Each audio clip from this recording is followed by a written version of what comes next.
Hello, Thought Roomies, and welcome back. I'm your host, Hallie Rose.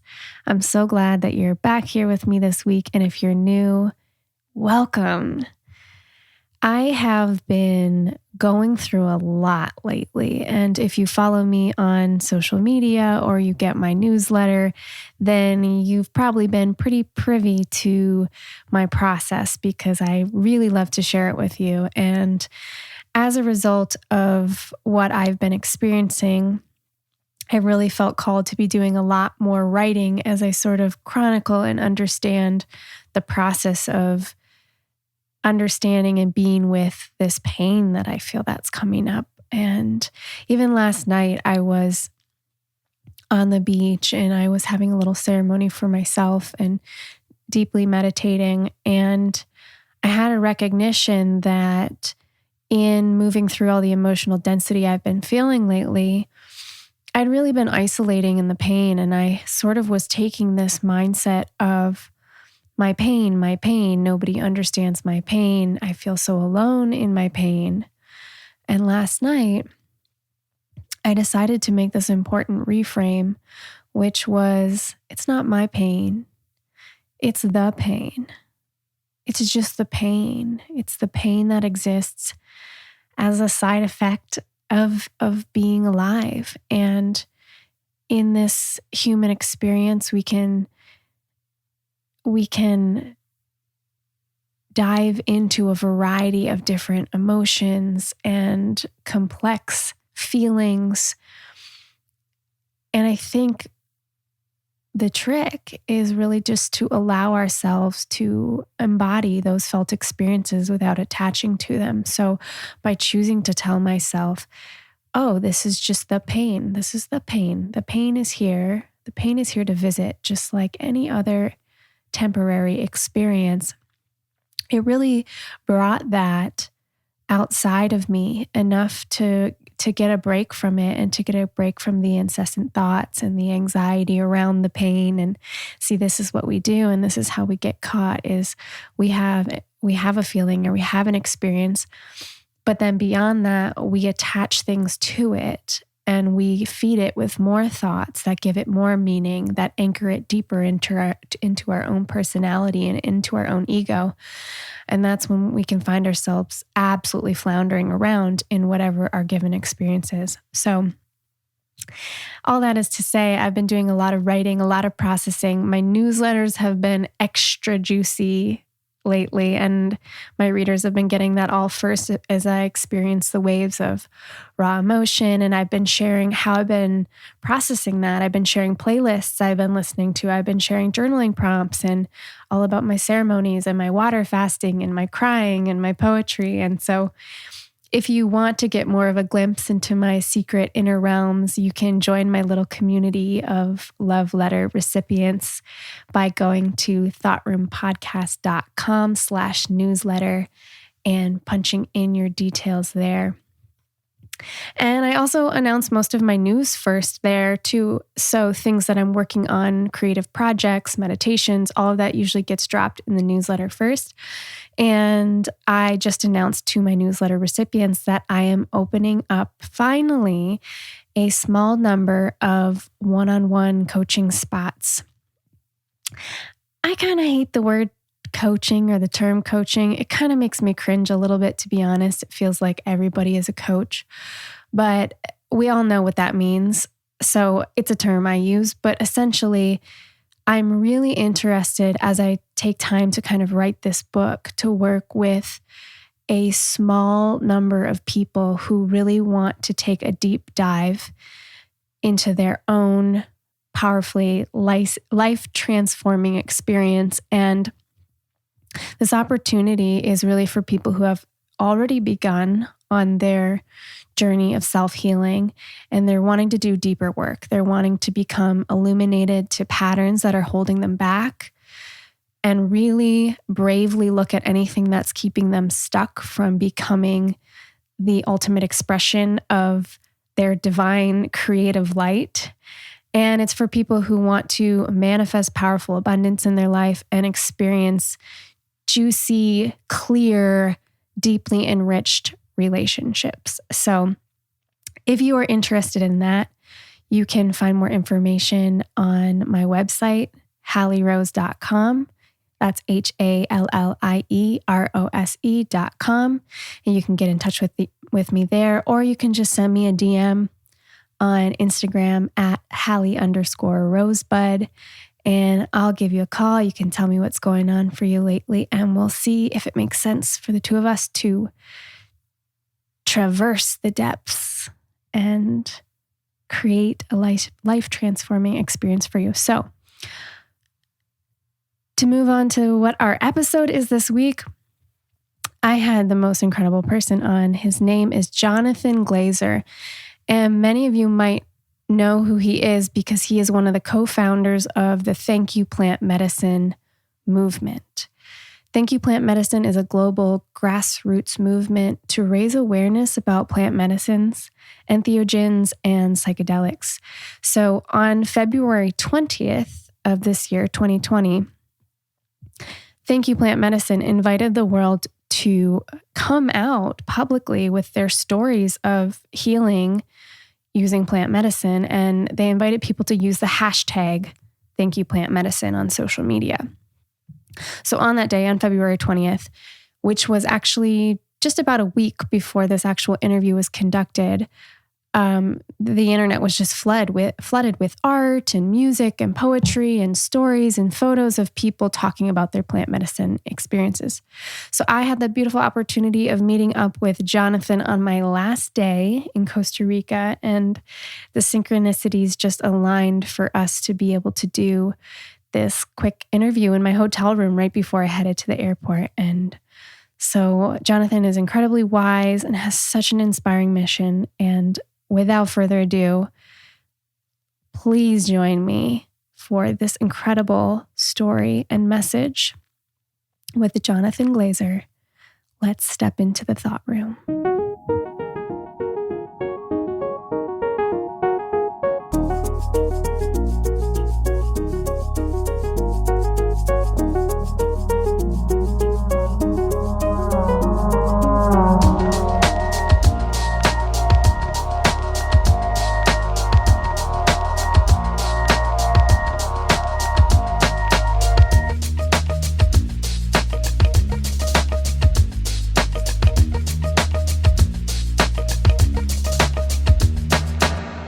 Jonathan Glazer, welcome to the Thought Room. Thank you so much for being here with me today.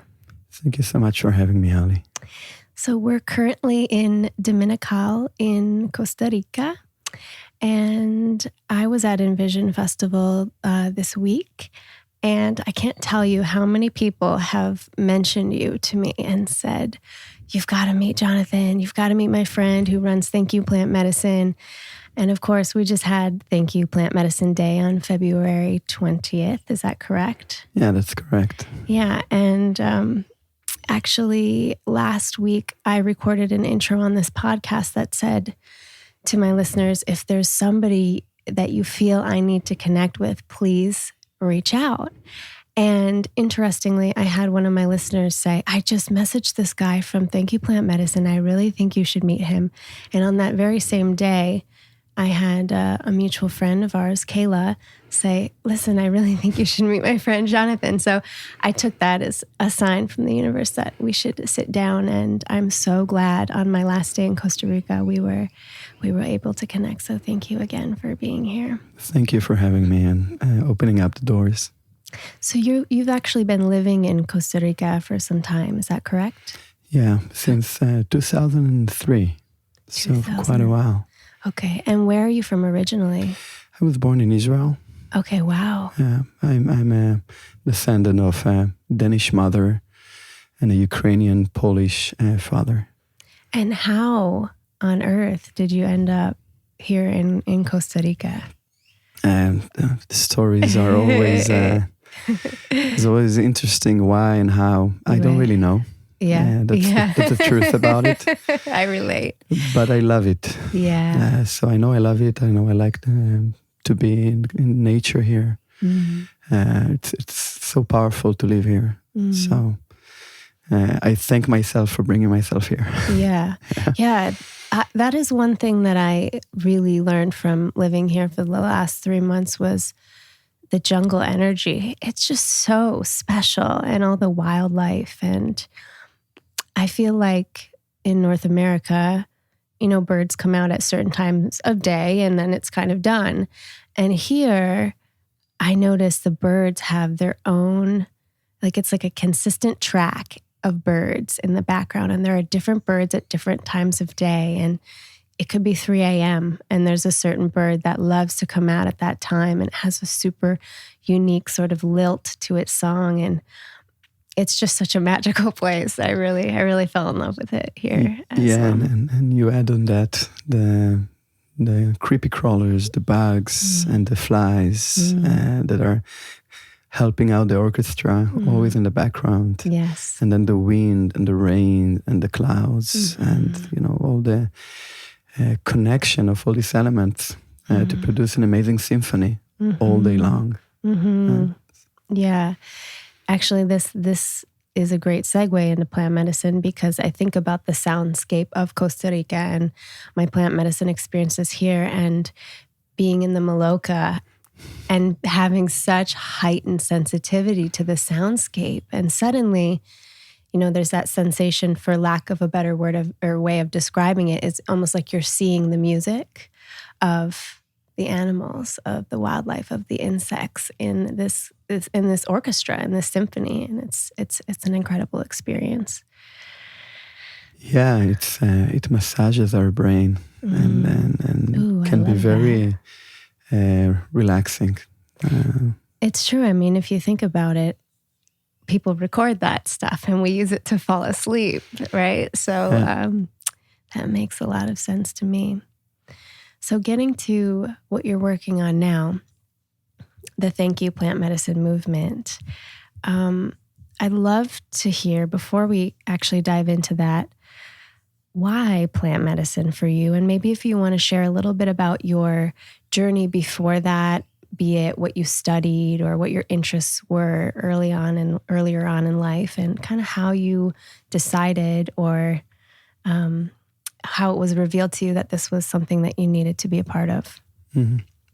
So as a kid, I grew up with a sense of awe and a natural connection to fantasy, science fiction and fantasy.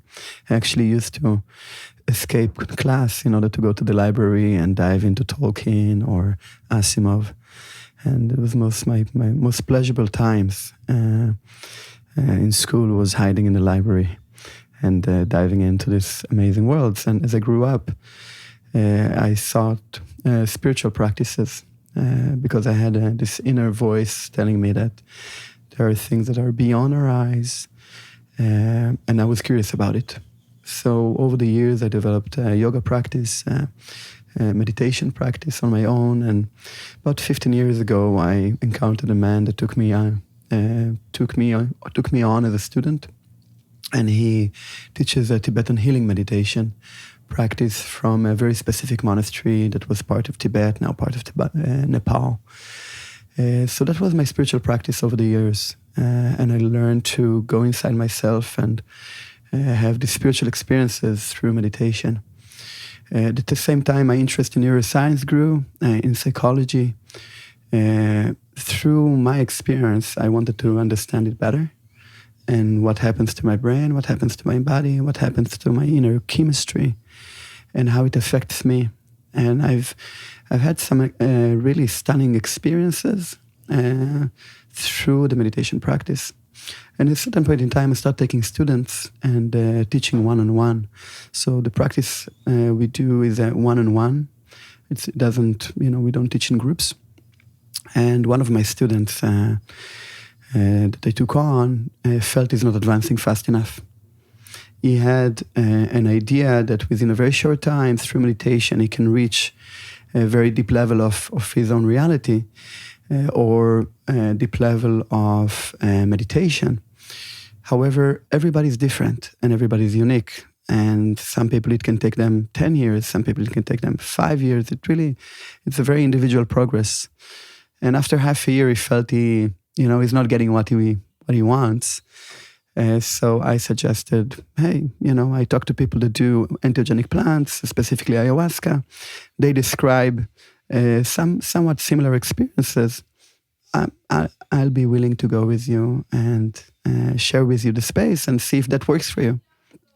And that's how I got to practice for the first time or be present in an ayahuasca ceremony. And he didn't feel anything. So he was sitting there upset that nothing is happening. Wow. Yeah. And I had a really beautiful experience. And that was kind of my road to encountering entheogenic plants and entheogenic plant practices. That was about 4 years ago. And I continued to develop my meditation practice with my teacher, as well as my entheogenic plant practice. And through my experiences, I basically saw that there is so many similarities, and the road and the path are in many ways very identical, because entheogenic plants are traditionally used in some form as a healing modality. Meditation practice is used as a healing modality, if it's yoga, if it's Tibetan meditation, Qigong, Chinese Qigong. They both work with energy and being sensible to energies and using energy to heal, as well as sound. So sound in ceremony is used to heal. Also sound in Tibetan practice is used to heal. So yeah, that's how I got to it. I would love if you would talk about, for people listening who've never heard the term entheogenic plants, because there is a lot of different terminology. Mm-hmm. There's psychedelic, there's, and there's some overlap here, but people who are using entheogenic plants as a term, or specifically, it feels like that's a choice on purpose. It's very intentional to use that term versus psychedelics. So perhaps that's because there's a stigma around the word psychedelic, but I'd love for you to, talk about that a little bit and explain what that means to you. So the common understanding of the term entheogenic is reveal the divine. That's one interpretation. And through the process of ingesting an entheogenic plants will be iboga, peyote, San Pedro, magic mushrooms, ayahuasca. Yeah, also cannabis can be entheogenic to some people. There is a certain connection with a divine realm, a mystical realm that is not easily accessed through other different types of practices. And that mystical experience has certain characteristics to it that are now defined by science. For example, it's hard to describe it. It's beyond words. There is an element of being one with the universe, a sensation of one with the universe. It usually reveals a layer of reality that we don't see with our eyes, don't perceive with our ears, don't feel with our touch in the day-to-day. So that experience has a few other characteristics, and it's usually you have a sense of unity, a sense that there is an underlying force or energy in the universe that connects everything together. So that's why people use the word entheogenic, or revealing the divine, revealing the mystic, revealing the spirit. And so then, moving toward the genesis of the Thank You Plant medicine movement, when did you begin working on that project? And how did you, how did that come to fruition? You one day said, this is something I need to do, or did it come up for you in a ceremony? It's a good question, because many times we think something starts when the idea comes to mind, but actually things many times have a certain progression, and you can see how you've been prepared to do something way before the idea of doing it came to mind. So for me personally, and there is another person involved, it's Dave Griot, that's not here today. About 1.5 years ago, I told my girlfriend, I said, have a sensation something big is going to happen. Through meditative practice and through diving into deeper realms, in certain ceremonial spaces, but also in just meditating by myself, I had a sense that something big is coming. I saw the progression of the psychedelic movement because I've been following it in the last 3 to 4 years, reading news articles, learning as much as I can about it. I finished my psychology degree as well at the same time. So my interest in neuroscience, my interest in the biology of emotions grew. I read a lot of books. And I had a sense of something big happening. And because I also understood that meditation it takes a long time for people to really experience the deeper realms of the meditative practice. So what I felt about entheogenic plants is that it's a little bit quicker, or it allows people a quicker glimpse into what is possible and what is out there. Then in a conversation with a friend of mine while surfing, I told him, listen, I see this train. It already left the station. And I don't know how I can be part of this. It seems to me that it's riding so fast. And this is the future of psychology. But I don't know what to do. And he told me, all you need to do is build a train cart on the train and just join the ride. That's all you need to do. And that was maybe a year or year and a half, around about year and a half ago, while surfing in the ocean with him and hanging out. Fast forward, I finished my psychology degree and I laid myself a plan for this year, for last year, 2019, to go to the World Ayahuasca Conference and to go to Horizons. Hopefully meet the others, see what they're doing, and party. And that was my plan.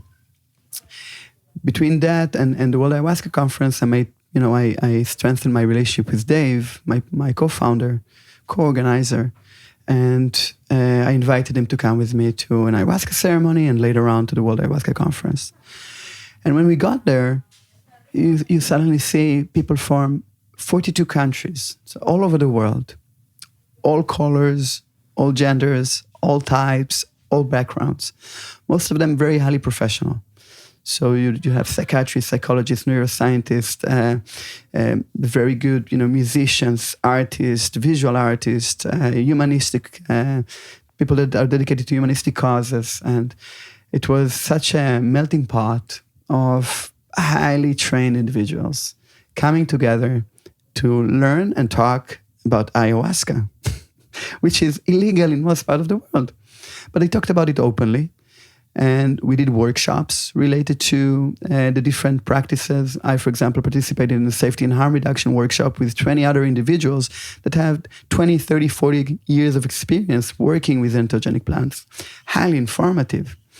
There was integration workshops, meditation workshops, archaic music workshops. So it was such a beautiful connection from so many directions to the meaning of entheogenic plants. And then you had 25 leaders from tribes all over the Amazon, from Ecuador, Bolivia, Peru, Colombia, Brazil. It was so amazing. It was like the United Nations of entheogenic plants coming together.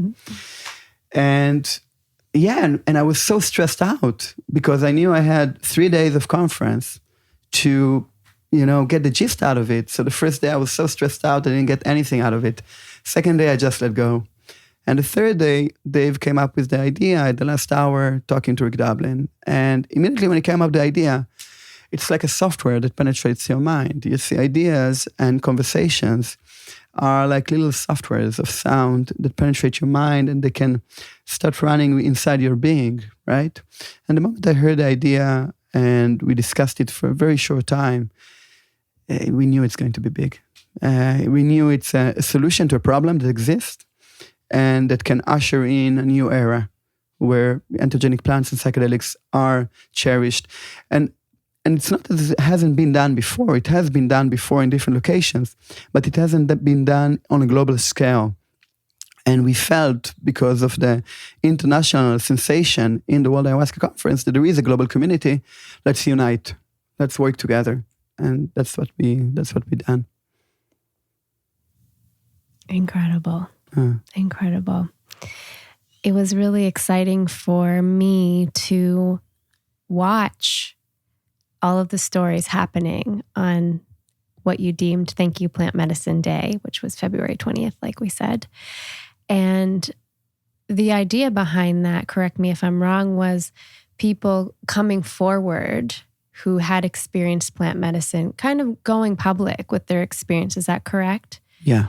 So that was to essentially break down stigmas around it, because there's a sense that, people are doing this, but they're not really sharing about it publicly because there's still a lot of fear and stigma. Is that correct? Absolutely. Do you want to speak to that a little bit more yourself personally? Yeah. I had stigma about it too, right? So my circle of friends have gone to rave parties when they were 20s and have had experience with LSD and magic mushrooms. And for me, that was foreign completely. It was dangerous. It will, damage my brain. So until I was 37, I had stigma about it too. And my stigma diminished as I learned more about it. So before I went with my friend to the first ayahuasca ceremony, we heavily researched about ayahuasca specifically through videos, through, watching London Real testimonies, Aubrey Marcus testimonies, Joe Rogan testimonies. That learning diminished the stigma. And what happened is that if you look at it, stigma is like a veil that people have in front of them. And it separates a person from what is true. That's stigma, that's how it acts. And also a veil in front of society. And that veil was raised intentionally over time by very specific propaganda that was probably initiated somewhere in the 60s, 70s, 80s, 90s, that entheogenic plants and psychedelics are dangerous to you as a human being. They're addictive, so highly addictive, and they have no medical use, which is all false. And, in the last 20 years, science has proven that it's false. So all we need to do is just talk and tell our truth about it in order to remove the veil. And now we can have a relationship with it, and we can turn it into a beneficial relationship for us, but also for the plants. Because right now, with what people call an extinction situation, plants are in danger, and we are in danger in a way. So by creating a relationship that's beneficial to both sides, we can find solutions to the problems we face. That's stigma.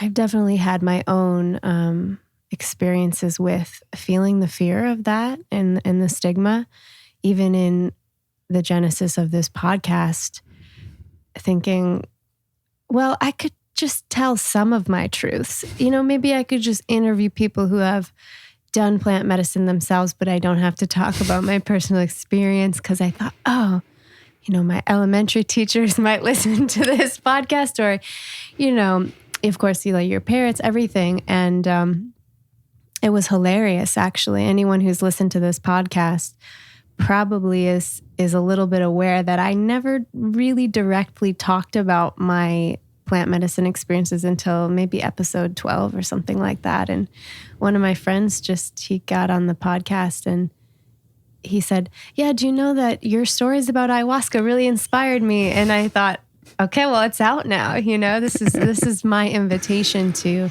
really be vulnerable and take my next step to share my story, because anybody in my life, I think, can attest to the changes that they've seen. And,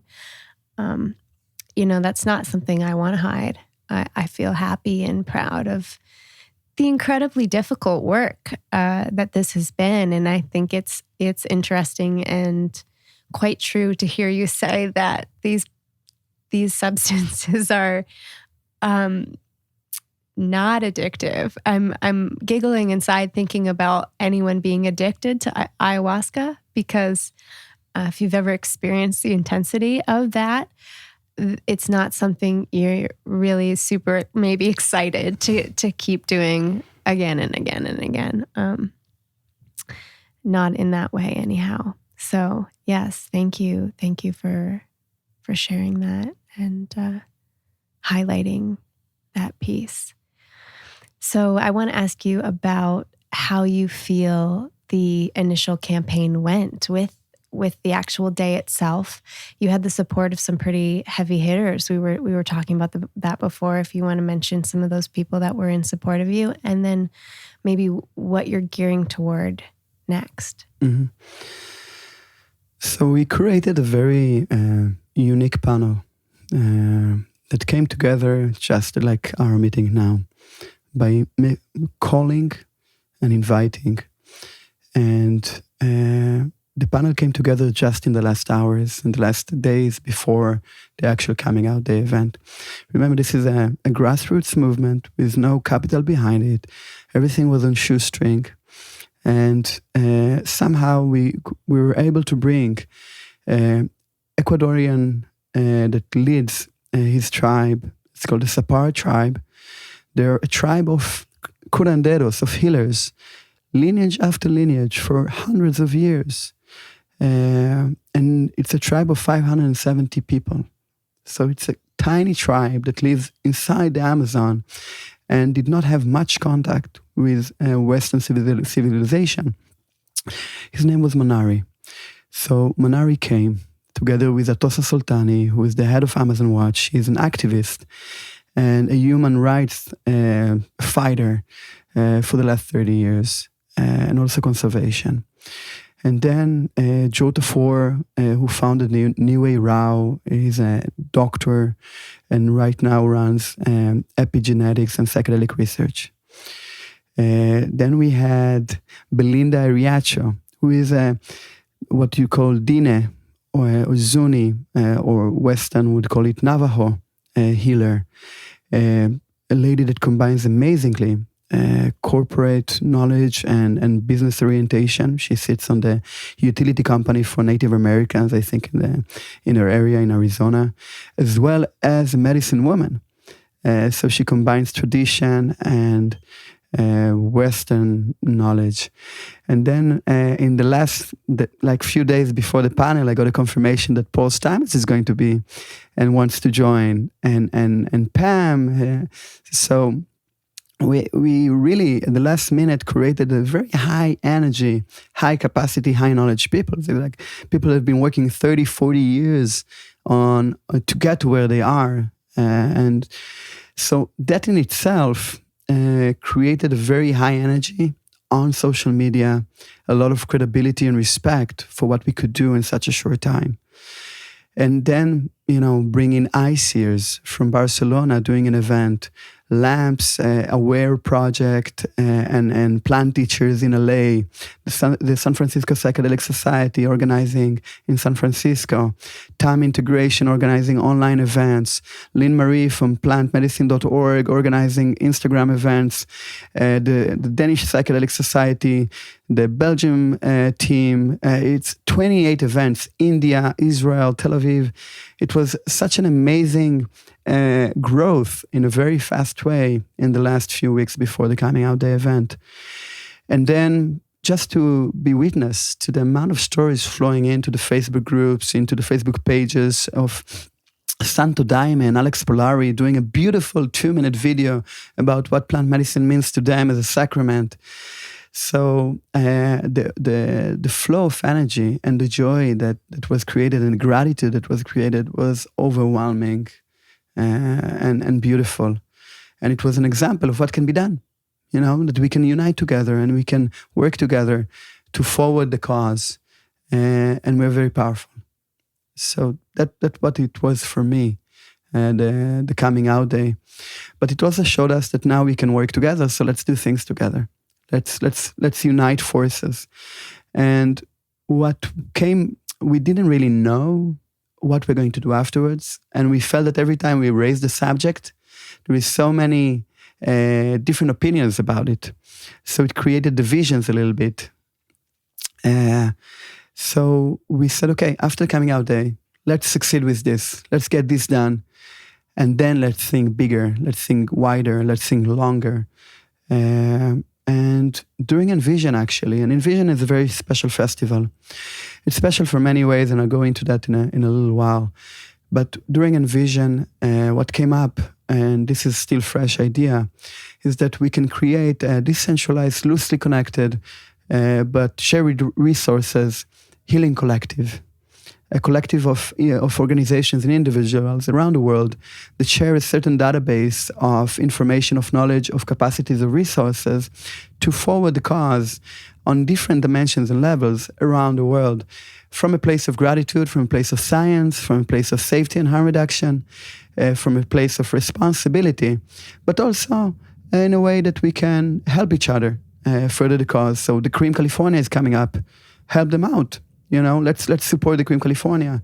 There is an organization in DC led by Evan Park that is looking to create the criminalization movement in Washington, DC. Let's help them out. Let's join our forces. You're in Copenhagen, there might be something you can do for them. You're in Goa, you're in India, there might be something that you can do for them.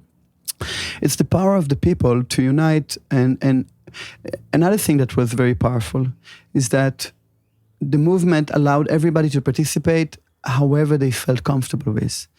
You don't have to tell your story. You can just share the hashtag. You can just put the frame on. You can just tell your friends. So creating a system where everybody can feel comfortable helping in the way that they feel comfortable with on their terms. So now we have an opportunity. There are many bridges being created. A lot of people are talking with each other. And we see that there is a global interest in getting this done. Not for our own benefit so much as for the benefit of what we see that can happen in society. Depression, PTSD, addictions, lack of purpose, suicidal thoughts and suicidal actions in many communities around the world, disconnection of modern life. All these elements are heavily taxed society, and they are damaging to our day-to-day life. And that's my personal perspective. I don't want to put judgment on anybody, but that's how I see it. And if you go back to the Experience in Innovation Festival, clean, nice, beautiful, comfortable, safe, just because we are, commuting in a different level. So yeah, that's where I see that it can go to. And our challenge is to find common denominators to work with and to work on. Because what was powerful about the Thank You Plant Medicine movement, or what is powerful about the Thank You Plant Medicine movement, is that we all have a story to share. And many of us feel gratitude. So that common denominator is what united us. And that's what we need to look as we move forward. What is the common denominator that we are willing to work on? You are working on, gay rights within the psychedelic movement. You are in charge of criticism.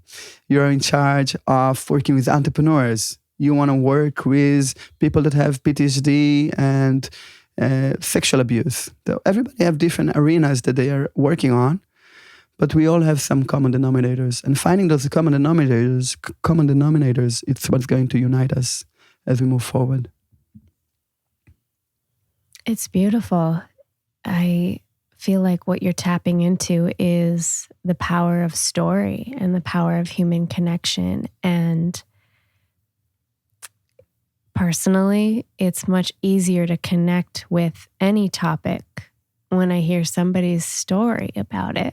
I think we all crave that. I think there's a part of us that's that community, that tribal sense of sitting around a fire, listening to the stories of our people. And when I see somebody share a super heartfelt photo on Instagram with their Thank You Plant Medicine story, that resonates with me a lot more than often just reading a bunch of research, which is helpful too, and I have done as well.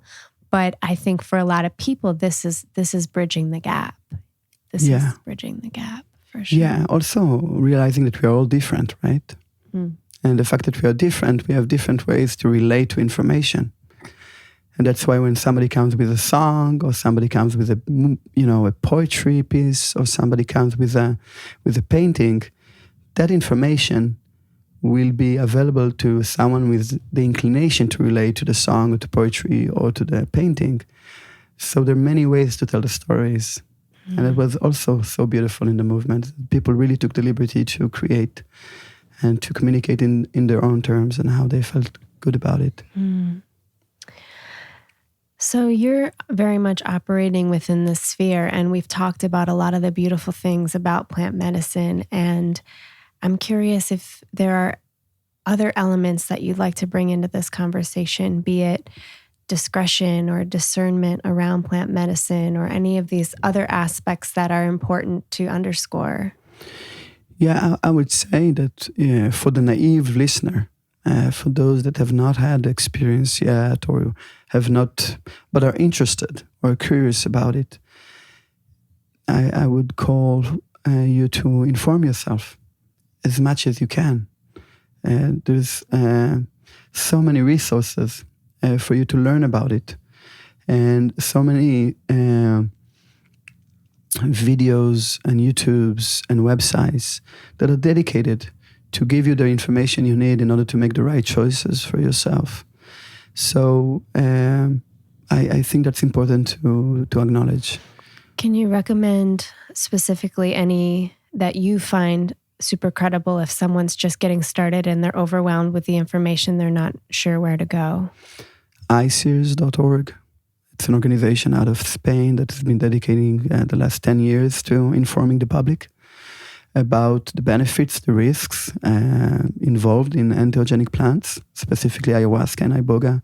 MAPS, which is an organization that has been, working for 40 years or over to bring to mainstream, specifically MDMA, that's also originated in plants, sassafras, and is used to work with PTSD. We have Chacruna Institute, we have the Beckley Foundation, and then we have all the psychedelic societies around the world that offer information. CAPI offer information about ayahuasca. So it's really endless amount of resources that are available out there. Aubrey Marcus, Joe Rogan, Tim Ferriss, Gabor Mate, Dennis McKenna and the McKenna Academy. The list is endless. Mm-hmm. Perfect. Thank you so much. Yeah, I guess the floor is yours right now as we, come toward the end of this interview. If there's anything particularly exciting to you, if there's anything particularly problematic to you, or ways in which people who are listening to this this is really landing, it's really resonating, and they're saying, I want to help with this movement. Beyond, I guess we can still all use the hashtag Thank You Plant Medicine and be sharing our stories. So that's one thing I'd like to encourage anyone listening to do if they haven't already. But other ways maybe that we can support, or anything else that you find really pertinent to this discussion. Absolutely. The February 20th was the beginning of the movement. We produced for eight months a launch of a global movement. The world we want to see is the world that cherish traditional practices. It's a world that research traditional practices. It's a world that incorporates those practices into society, making available to people in a way that is affordable the different plant medicines, entheogens, and psychedelics in a safe way. It's a world that create greater connection, create community, create a sense of belonging. A world where people have purpose and people are happier, right? So I believe many of us share this vision of a better world for everybody. So by sharing your story, you are contributing to creation of that world. Our stories are very powerful. Look at what happened with the Bible. Look what happened with the Bhagavad Gita. Those stories have remained pretty much intact for thousands of years. So just think about the power of our stories as we move forward into the future. This can change the reality we live in right now and make it more connected. It's one thing. Another thing, you can help and assist in many different ways, just by continuing your own practice, by creating your own entrepreneurship organization that works on studying, learning, integrating, furthering the cause. So the Thank You Plant Medicine movement is a global movement that is constructed from many, many different parts that are working towards furthering the cause. If it's an advocacy group in Lisbon, or it's some aware project in Paris, it doesn't matter where you are. By telling your truth and aligning your life to furthering the cause, you're helping the movement. We are all-inclusive, open source, and you can just contact us through the different social media platforms or through email. And we have a team that is going to contact you and onboard you and communicate with you to tell you what you can do together with us. And I have a question for you, Hallie. How did you feel about the coming out day? What emotions it brought into you? I was very emotional on that day. It felt paramount. It felt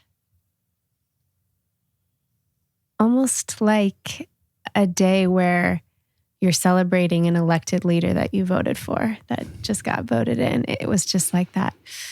Oh yeah, like things are changing. Things are happening pretty fast. So yeah, I felt proud, excited, and it's interesting what you're saying about being an advocate for plant medicine in your own particular way. There's so many ways to do it. And this is what I love about this conversation is, for me, being an advocate for plant medicine is what you said. It's being in alignment with your own truth. Doesn't mean you necessarily need to go out and start a plant medicine advocacy group, although that's a great option if you want to. It simply means being the best at what you do and who you are in the way that you know how to.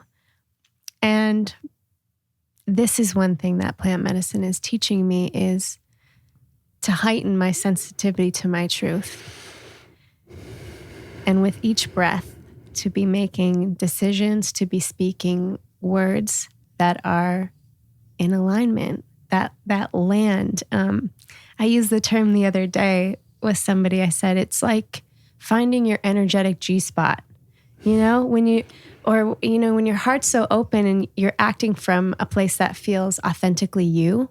I think we've all had those experiences where we have off days and then we have the days where it's like, oh yeah, I really felt like me today, whatever that means. That's that energetic G-spot. And if you can kind of live your life out of that place as much as possible, it doesn't matter what you're doing, what your little entrepreneurial niche is, or what you're creating, that is the ripple effect. That is the medicine that changes the world. Great. Yeah. Yes. you nailed it. Yeah, thank you. That's good. Thank you. Yeah. So you mentioned your social media. So I would love to, if you can just give those handles right now, or the email or the website, so that people know directly how to find you. That would be wonderful. Yeah, so on the web, it's thankyouplantmedicine.com. On Facebook, it's Thank You Plant Medicine Community. You can join. There's about 10,600 people in it right now, and it's maybe growing by 200 a day, 300 a day.